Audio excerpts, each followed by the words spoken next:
सब कुछ सब करते हैं, तो सब कुछ में वो पढ़ता नहीं है। चलो अनीता को भी शुरू करने देते हैं। नहीं नहीं मैम, आप जो बोल रहे थे मैं वही रिकॉर्ड कर रही थी। नहीं, शुरू कर देते हैं सेशन। चलिए, हाँ, फिर पार्टिसिपेंट्स ज्वाइन करते रहेंगे, वैसे भी आज संडे है। बिल्कुल। तो सबसे पहले तो एक पड़ाव की ओर से सभी पार्टिसिपेंट्स को मेरा नमस्कार। शब्दों की बात सीरीज 117 में, जो कि आज का हमारा फ्री वेबिनार है, aggression and self injurious behaviour. और आज के हमारे गेस्ट स्पीकर हैं कोलकाता से miss Nilanjana Rombato Ghosh ma'am. Good evening ma'am, and a good warm evening. Welcome to you once again on the platform of Ek Padav. And Neelanjana ma'am के बारे में बहुत सारे पार्टिसिपेंट्स और मेरे जितने भी व्यूअर्स हैं वो ऑलरेडी बहुत कुछ जानते हैं मैम के बारे में। बट फिर भी मैं थोड़ा सा एक छोटा सा इंट्रोडक्शन मैम के लिए बोलूंगी कि स्पेशल एजुकेशन की फील्ड में मैम 19 ईयर से वर्क कर रहे हैं। बहुत सारा एक्सपीरियंस है मैम के पास।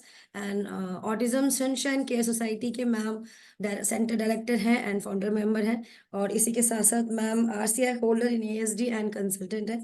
और मैम बहुत सारे वर्कशॉप पेरेंटल अवेयरनेस के लिए, होम एनवायरनमेंट के लिए आप कैसे कर सकते हैं, स्टूडेंट्स के साथ कैसे वर्क करना चाहिए, सारी टीचिंग स्ट्रैटेजीज के लिए मैम बहुत सारे प्रोग्राम्स कंडक्ट करते हैं। सो मैम, आज का वेबिनार, अब जो माइक है वो मैं आपको देना चाहूंगी कि जो भी आपकी हमारी गाइडेंस है आज के इस टॉपिक के बारे में, aggression and self injurious behaviour, जो कि ज़्यादातर हम ये देखते हैं कि हमारे ऑटिस्टिक किड्स के पास ज़्यादा होती है। और ऐसा नहीं है कि ऑटिस्टिक स्टूडेंट्स ही ये बिहेवियर फेस कर रहे हैं, नॉर्मल टिपिकल चाइल्ड भी समवेयर इस तरह के बिहेवियर्स फेस करते हैं। तो आई थिंक ये जो सेशन है ये स्पेशल बच्चों के साथ साथ, जो हमारे स्पेशल नीड्स के स्टूडेंट्स हैं, उनके साथ साथ हमारे नॉर्मल टिपिकल डाइवर्स जो स्टूडेंट्स हैं उनके लिए भी उतना ही इम्पोर्टेंट है। क्योंकि इस फील्ड में मैं बहुत सारे सेशंस लेती हूँ, पेरेंट्स से हम जुड़ते हैं, बात करते हैं। तो टीनेजर्स के पास भी ना मैम ऐसा उनका भी बिहेवियर्स होता है कि उनको पेरेंट्स की बात नहीं सुननी, या उन्हें बहुत जल्दी गुस्सा आ जाता है, चाहे वो कैसी भी बात हो, छोटी से छोटी बात हो। अगर फॉर एग्जांपल अगर मैं बात करूं, एक टीनेजर्स के लिए एक बहुत आज की डेट में एक बहुत बड़ा एक डिलेमा होता है। क्योंकि जब उनके सिबलिंग्स होते हैं तो हम उन्हें कहते हैं कि आप बड़े हो, बट जब बात हमारे साथ आती है तो हम कहते हैं अभी आप छोटे हो। तो ये जो डिलेमा है बच्चों के बीच में, ये कहीं ना कहीं शायद उनको एक बिहेवियर कंडक्ट कर दे स्टार्ट कर देता है, एनहेंस हो जाता है कि उन्हें गुस्सा बहुत जल्दी आता है, क्योंकि जो उनकी खुद की आइडेंटिटी होती है ना, वो खुद से समझ ही नहीं पाते। तो आज का जो ये हमारा वेबिनार है बहुत ज़्यादा इंपॉर्टेंट है। So ma'am, now I am going to hand over the mic to you. अब आप थैंक यू। प्रोग्राम को लीड करिए। देखो, मैंने पहले ही कहा था कि aggression and self injurious behaviour ये ऑटिज्म से सिर्फ रिलेटेड नहीं है। Even neurotypical children also face this issue. Rather, आप सोच नहीं सकते हो कि नॉर्मल बच्चों में ये ज्यादा दिखाई देता है। ठीक है, मतलब हमारे बच्चों में ये थोड़ा कम है। नॉर्मल बच्चों को कुछ डिनाई करके देखो आज के दिन में। Recently I had a case. The ये एक्चुअली पैंडेमिक से बहुत बढ़ गया है। मतलब पैंडेमिक में बच्चों को हम लोग को मोबाइल देना ही पड़ा था। So you can't stop it. It many children has gone into mobile addiction. Mobile हटा देने से मतलब we have suicidal cases too. So that is self injurious behaviour, right? अभी क्लास 10 में कितने बच्चों का सुसाइड रेट इतना बढ़ गया है कि आप सोच नहीं सकते हो। पर before I go into this entire topic, मैं इन दोनों को अलग वे में डील करूंगी। पहले एग्रेशन की बात करते हैं, फिर सेल्फ इंजूरियस बिहेवियर में जाते हैं। मुझे एक चीज बोलिए आप लोग, I mean all of you, I have a request to everyone. Please open up your video. Okay. It looks very odd that all are blank and I'm talking to a wall.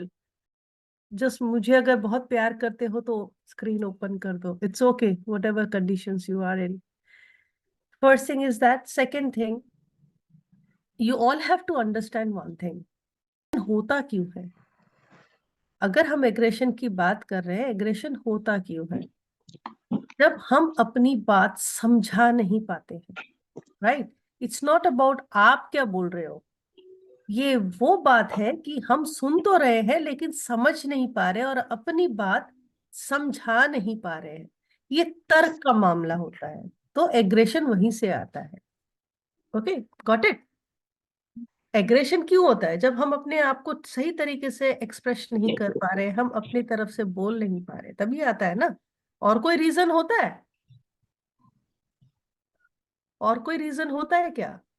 I think यही reason होता है।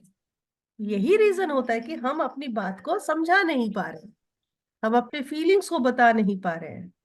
तो normally जो बच्चे छोटे होते हैं ना, हम पहले छोटे बच्चों को लेते हैं, 3 से 4 साल की उम्र में जो बच्चे होते हैं,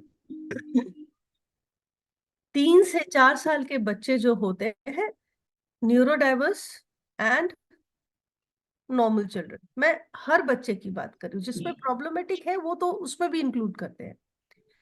इस वक्त बच्चों का एक अलग किस्म का टेंट्रम होता है, ठीक है? उनको कुछ चाहिए तो चाहिए। जैसे सोचो कहीं गए तो उनको आइसक्रीम के बाद आइसक्रीम चाहिए, you are not able to control. उनको मेन खाना नहीं खाना है, किसी पार्टी में गए हो, मेन खाना नहीं खाना है, आइसक्रीम देख ले उनको वही खाना है।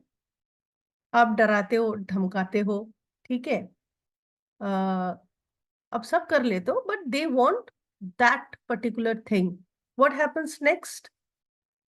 Either you hit, or you move away, or you start explaining too much verbalization. Does that really makes the child understand? Does that really makes the child understand? It doesn't. So when it happens to a normal child, so a child who is on autism spectrum, whose theory of mind has not developed, do you think he will be able to understand? No.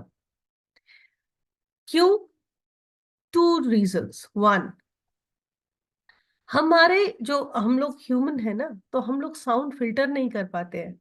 Sound filter नहीं कर पाते हैं मतलब हम कुछ सुनते हैं, उस वक्त अगर मल्टीपल साउंड आता है तो हम थोड़ा कंफ्यूज हो जाते हैं। We but we put a concentration to one particular voice. अगर वो मेरे इंटरेस्ट एरिया का है, अगर सामने वाला इंटरेस्टिंग कुछ बोल रहा है, मेरी मतलब का बात करता है, तो सारा नॉइस हम फिल्टर करके उस बात पर ध्यान देते हैं।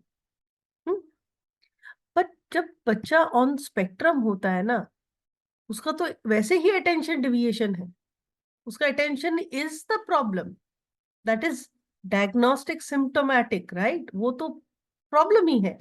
तो हम कैसे एक्सपेक्ट करते हैं वो लोग सुनेंगे? नहीं सुनेंगे। ओके, दूसरा, बीट स्पेक्ट्रम चाइल्ड और बीट नॉर्मल चाइल्ड हम लोग समझ ही लेते हैं, क्योंकि मैं पेरेंट हूँ, I am elder to you, I am the primary care giver to you, तो मैं बोल रही हूँ, तुमको सुनना पड़ेगा। ये हम पेरेंटिंग का एटीट्यूड होता है। हाँ। लेकिन बच्चे यूजुअली आपको देखकर सीखते हैं, आप बोलते हो बोल के नहीं सीखते हैं, वो आपको देखकर सीखते हैं। आप जो बोल रहे हो अगर आप खुद प्रैक्टिस करोगे तब जाके वो सीखते हैं। जैसे बहुत सारे माँ लोग हाथ में मोबाइल लेके बोलते हैं, बच्चा तुम मोबाइल यूज मत करो, और तुम्हारे हाथ में तो मोबाइल है, उसका क्या? So they don't understand what is not to use. You are asking me not to use, but you are using. So what you want to teach your child, you have to practise first.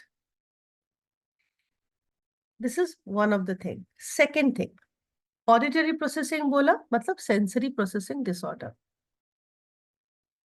हर इंसान में sensory stimulation same नहीं होता है, ठीक है? जैसे किसी को सर्दी ज्यादा लगता है, किसी को सर्दी कम लगता है।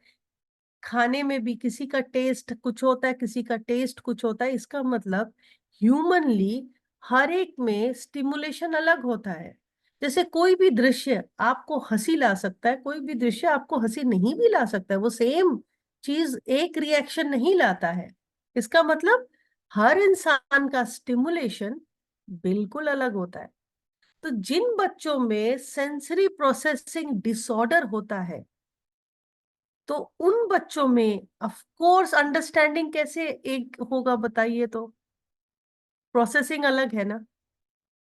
मतलब इसलिए आप सब मतलब मुझे एक चीज बहुत वो लगता है, सबको पता है sensory processing disorder is a diagnostic symptomatic matter written by the doctor, but कोई मानता नहीं।